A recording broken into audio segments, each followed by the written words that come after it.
ladies, we are continuing our chat about resistance training, and I know I skipped the letter I before only because I wanted to combine intensity with V for volume. They go hand in hand. So when it comes to volume and intensity for resistance training, you want to start off with the number of sets. Let's plan out your sets first. Sets per major muscle group. How many times are we exercising that major muscle group in this particular session?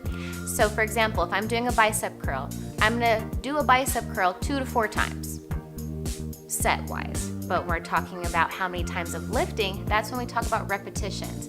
8 to 12 repetitions is the recommendation. So 2 to 4 sets of 8 to 12.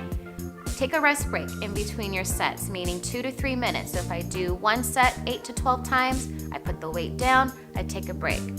Do another set, that's my second set. Take another break, a third, a fourth, depending on what you want to do. The last part would be your training intensity. How much weight am I actually lifting? The recommendation here is 60 to 80% of your 1 repetition maximum.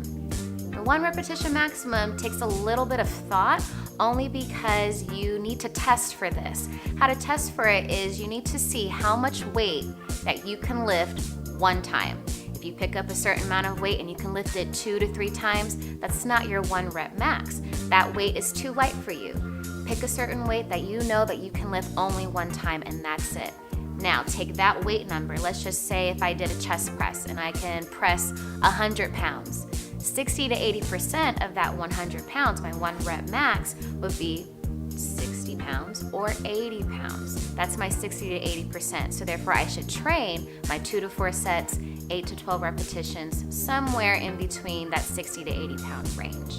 Now when you're thinking about this and trying to figure it out, it takes a lot of planning, I know.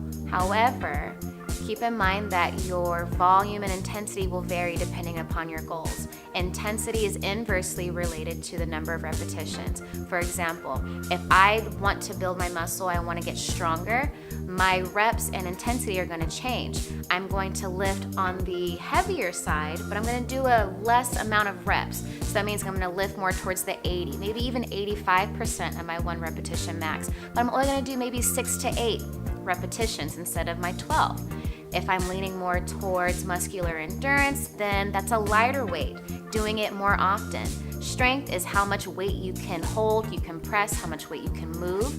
Endurance, muscular endurance, is how long, time-wise, you can hold that strength. So we definitely want to make sure, depending on our goals, we're tailoring our volume and intensity to that goal.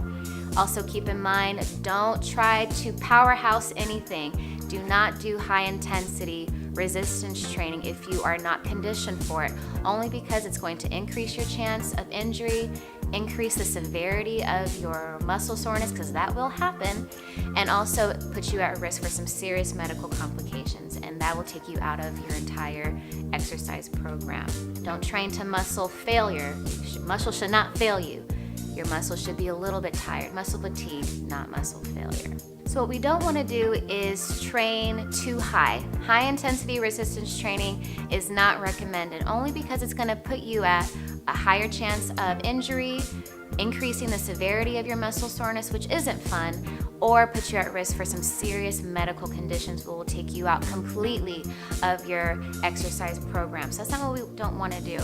Also, don't train to muscle failure. Your muscles should not fail you when you're lifting weight. Your muscles will fail when you all of a sudden just drop a weight. Your muscles will give out because they're too tired. You want to train them to slight fatigue. They should feel that challenge, that lift, but you don't want them to give out on you. That's not good. Thanks for tuning in. After you like the video, share it and subscribe to my channel. Leave a comment. I would love to hear from you. See you next time.